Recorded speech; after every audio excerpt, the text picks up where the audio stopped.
Ladies and gentlemen, welcome to another episode of the Midcard Mess Podcast. I am your host, not one, not two, but all three faces of Jamal, and this is your wrestling news. So, we are officially, WWE says that we're officially, I know we've been on the road to WrestleMania since January hit, but we are officially on the road to WrestleMania. We are coming off of one of the most outlandish Royal Rumbles I've ever seen in quite some time, and they freaking swerved the hell out of us with Jey Uso. Main event Jey Uso. Let me put respect on his name. Main event Jey Uso is the 2025 Men's Royal Rumble winner, and I have to say that I am proud of this man. A lot of people don't give Jey Uso his credit, saying that he was just a tag guy.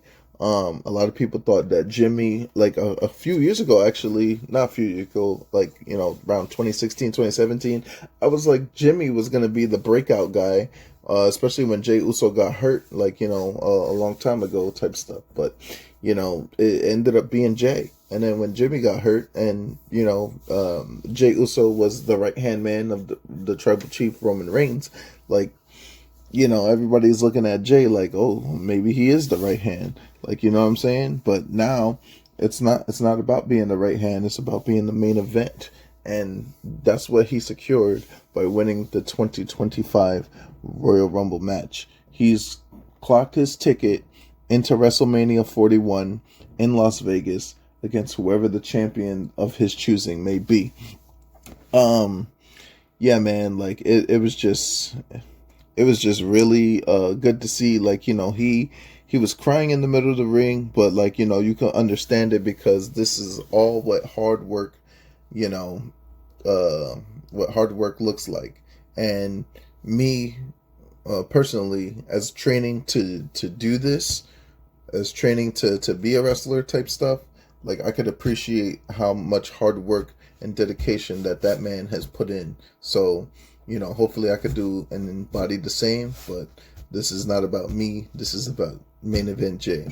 Gunther then comes out, the champion, the world heavyweight champion Gunther comes out and basically told Jey if he freaking even thinks about challenging him, he's going to make his life a living hell for the next weeks all the way up to WrestleMania and embarrass him. The number one contender, though, said that he's going to head to SmackDown and have a chat with Cody Rhodes, and then also he's going to see what's popping with that to see who he's going to choose at WrestleMania. But he did promise one thing, that when he goes into WrestleMania, he's going to be main event Jey Uso going into WrestleMania. But after WrestleMania, he's going to be the WWE champion or the World Heavyweight champion. Uso is probably the most over star right now in WWE, and this was a monumental moment for him. The emotion which he addressed the WWE Universe and the reaction that the people have given him is just it makes me confused. A lot of people was online talking stupid shit like, oh, Jey Uso, why Jey Uso, why Jey Uso? Get the fuck out of here. I'm a big fan of first time ever winner. This nigga won for the first time. What the hell? What's wrong with y'all? What, y'all wanted fucking old ass John Cena to fucking win? I bet you I did, but he's still got his shot. We'll talk about John Cena in a moment, but Jey Uso doing this is the biggest thing that the Royal Rumble has done in quite some time, since Shinsuke. I didn't think they were gonna let Shinsuke win, but he ended up winning his Royal Rumble match as well. So, despite the internet telling the whole world that he was the wrong guy to win the Rumble, Jey Uso is not for the internet. It's for the people and the paying customers in the crowd. And, let's just be honest, man. It's Jey freaking Uso. So, yeet. All right. So now on the heels of the Royal Rumble match, there was a lot of things that happened in the Rumble, and this upcoming match came because Pentagon or Penta eliminated Ludwig Kaiser in the Royal Rumble match, and in fucking an embarrassing 6 seconds. So Ludwig Kaiser decided that he was going to go one-on-one with Penta. This match was really good. At the end of the day, like, you know, it was a back and forth hitting kind of match. Penta ends up picking up the victory, but then Pete Dunne comes out after Penta wins, as Jackie Redmond is trying to interview him, and then Ludwig Kaiser attacks him from behind. So I don't know if the Ludwig Kaiser and Pete Dunne is about to have any type of like alliance or anything like that, but hey, it is what it is. Like, you know, Penta, welcome to WWE, where niggas is going to be sneaky and sneaking you and all that other shit. So watch out. All right, so then we go from one Royal Rumble winner to the next, and everyone is not really jacking Charlotte Flair, but Charlotte Flair don't care, because as she said when she went into the ring, she was like, you may boo me, or you gonna, like, you know, I missed every single one of you, whether you love me or whether you love to boo me. I'm here, and I'm taking what I rightfully deserve, basically. Like, you know, she says that, you know, she's going to be the greatest woman or the greatest superstar of all time. And, you know, she was trying to express how much she missed the fans, and then freaking last year mentally and physically broke her, and she dared the boos to, like, you know, to continue coming, and tell the fans that basically, like, you know, she loves them all regardless. So Rhea Ripley then comes out, and you know, a lot of people don't want to see this match, this one in particular. I'm talking Rhea Ripley versus Charlotte Flair at WrestleMania. There is a rubber match that has to happen, but I don't think that it should be at WrestleMania. If anything, it could be sometime after, maybe a SummerSlam, maybe, I don't want to say Elimination Chamber, because that'll just ruin what Charlotte Flair has to do. But the interesting thing that I took from this is that freaking Charlotte said of the other challengers that she could challenge. And the first name that popped up into my head was not Tiffany Stratton, but Julia, because Charlotte has won the Royal Rumble before and went after the NXT championship before, but, you know, she's going to be showing up on NXT tonight, and Julia versus Charlotte would go crazy. Actually, Charlotte versus anyone in NXT right now would be a crazy match for any of those women.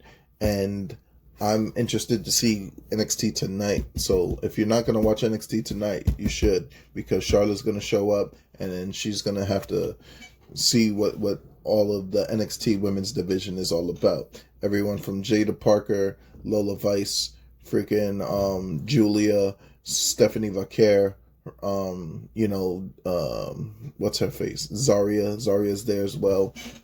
It's crazy, man. It's just really, really, really, really crazy. So, the next match, it was LWO versus the New Day, and the New Day had some new entrance music, and it was like new entrance, new Tron. They're trying to be more serious. I kind of like the more serious undertone of the New Day, but, you know, it's just going to have to grow on me a little bit. It's not like the song is low-key a banger. Jim Johnston made the song, so, you know, the song was going to be a hit. But at the end of the day, you know, Rey Mysterio and Dragon Lee versus the New Day. Yeah, the LWO and the New Day are just going to battle the whole freaking time. Interesting thing about this is that Logan Paul was on the outside because, you know, next week Logan Paul is going to challenge Rey Mysterio for a qualifying match in the Elimination Chamber. So, you know, he had to do some type of sneaky shit, and he deadass did. Not only did he go in Rey Mysterio's face, which Rey Mysterio then shoved Logan Paul, but then, you know, Dragon Lee, Hurricane Ronald, Xavier Woods right outside the ring, and then tossed Kofi back inside the ring, did Rey Mysterio. But Logan Paul dragged Rey Mysterio out and then freaking tossed him back in, which caused Kofi to get the victory, and the New Day ends up beating the LWO here. We then head to a segment in the back where Io Sky was talking about, like, hey, it could be me and you at WrestleMania going for the women's world championship, but then they only got jumped by Liv Morgan and Raquel Rodriguez. Rhea Ripley tried to make the save when Liv Morgan jumped Io, but then Raquel attacked her as well. So that was just it's it is what it is. Io Sky has to qualify for the qualifier later on in the match. Later on in the evening against Liv Morgan, so that made sense. CM Punk vowed to beat Sami Zayn, which is another qualifier match that was going to happen later on tonight. And that's basically the gist of that. So you already know Io Sky was hurt the whole time, and they were cheating the whole match. Like, Io was doing what she could do, but, Io was trying to come back from beating up fucking Liv Morgan, but Liv Morgan, somehow, some way, ends up getting the qualifier, and it's all Rhea Ripley's fault. Raquel Rodriguez is on the outside, and Rhea Ripley just came down and attacked Raquel Rodriguez for interfering in the match. Liv Morgan then tried to attack Rhea Ripley, which then Rhea Ripley attacks Liv Morgan right in front of the referee's eyes. So with that, the disqualification victory goes to Liv Morgan. So now she's going to be the first woman that's going to be in the Elimination Chamber match out of the 6. So we will see what happens here. Liv Morgan in the Elimination Chamber. I don't know. Is it a number one contenders match? Is it a women's title match? It's not a women's title match, obviously. It's just to see who's going to. It is the number one contenders match. What am I talking about? Whoever Charlotte does not choose, that's going to be, the champion that is that's the number one contender for that title. And I think the same goes for the men. Seth Rollins came out. This is the last bit of Monday Night Raw. Seth Rollins came out, and then he basically cut a promo on how CM Punk, Roman Reigns, and everybody, they're not going to WrestleMania for the title. He's proud of Jay and everything like that, but, he needed Sami Zayn to defeat CM Punk so he could dash CM Punk's hopes and dreams on main eventing WrestleMania. At the end of the day, it was just a big, long, drawn out pep talk by Seth Rollins. And, he was looking like a booty taker. Oh, what the fuck did this nigga be wearing and shit like that? He's trying to be fucking fashionable, but this nigga just not jacking. I'm not jacking his clothes, man. He's got his wife clothes on all the time. It's crazy.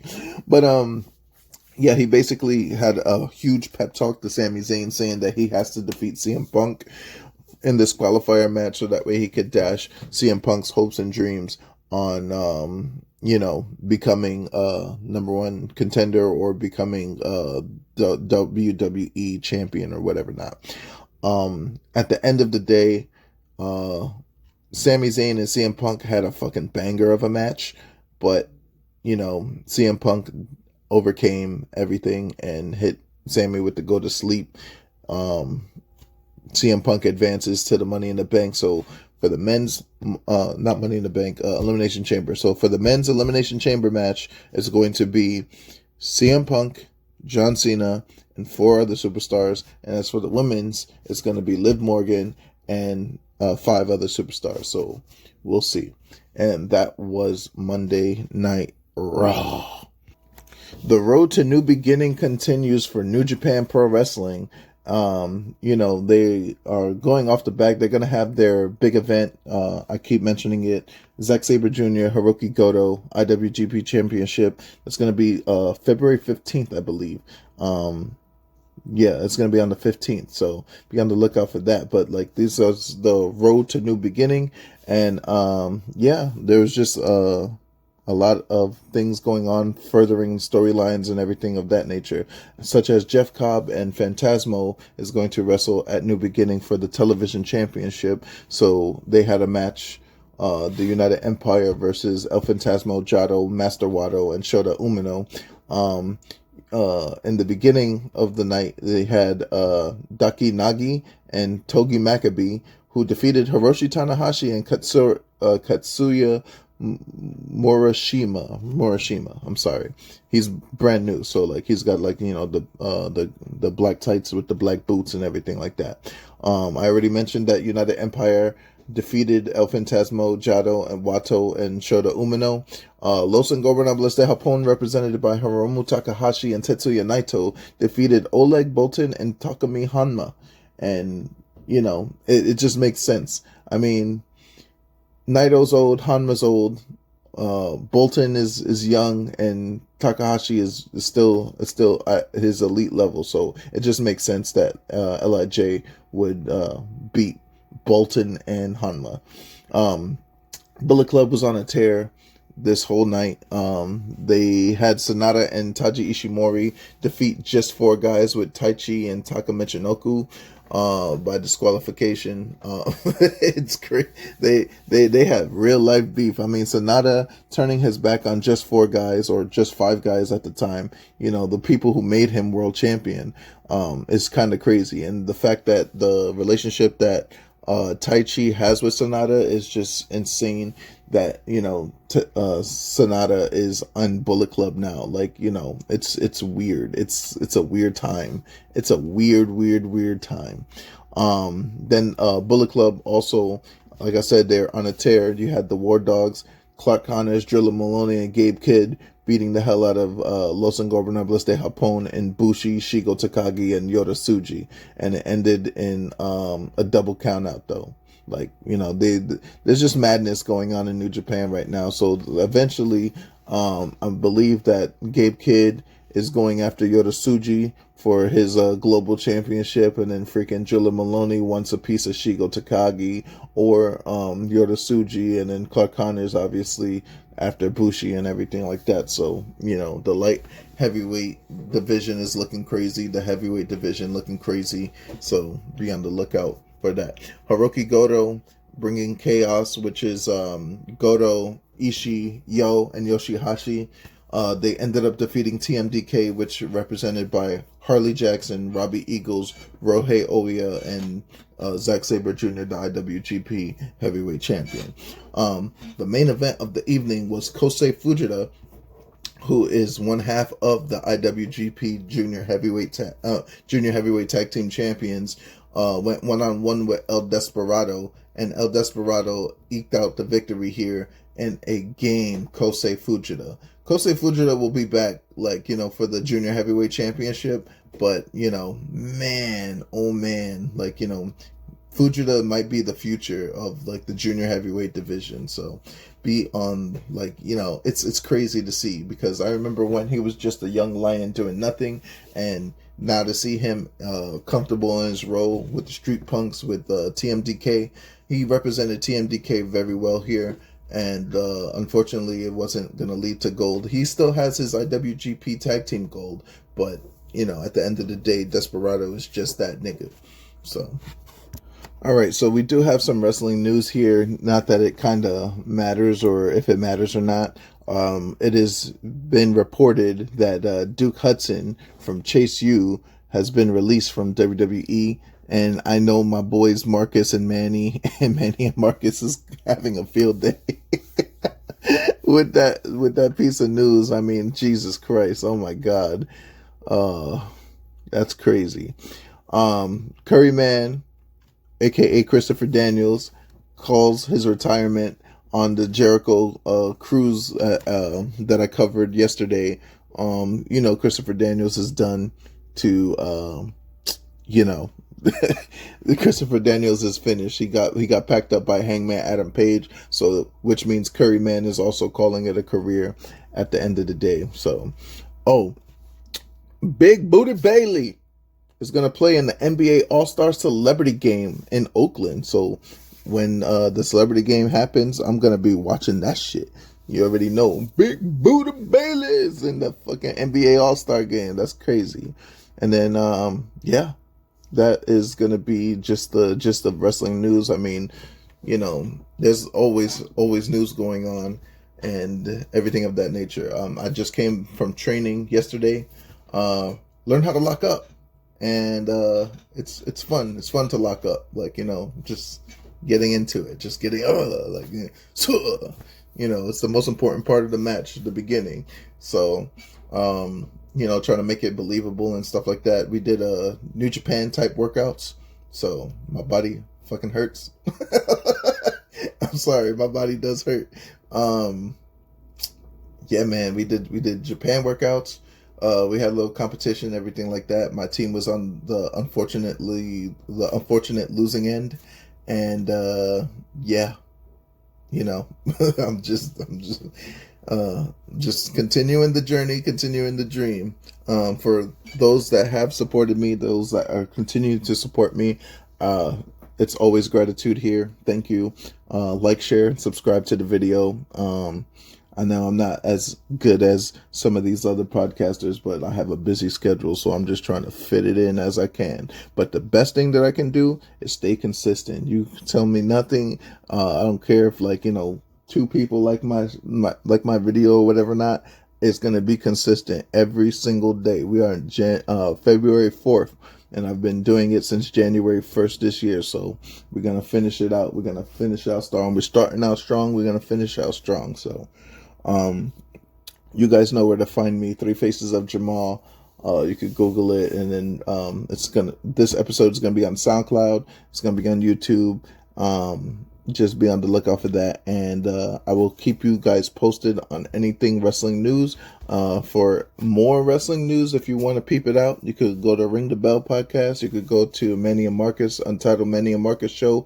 It's probably happening right now as it's 2:00 right now. So go shimmy onto YouTube and go peep what they have to say about Monday Night Raw and some other things.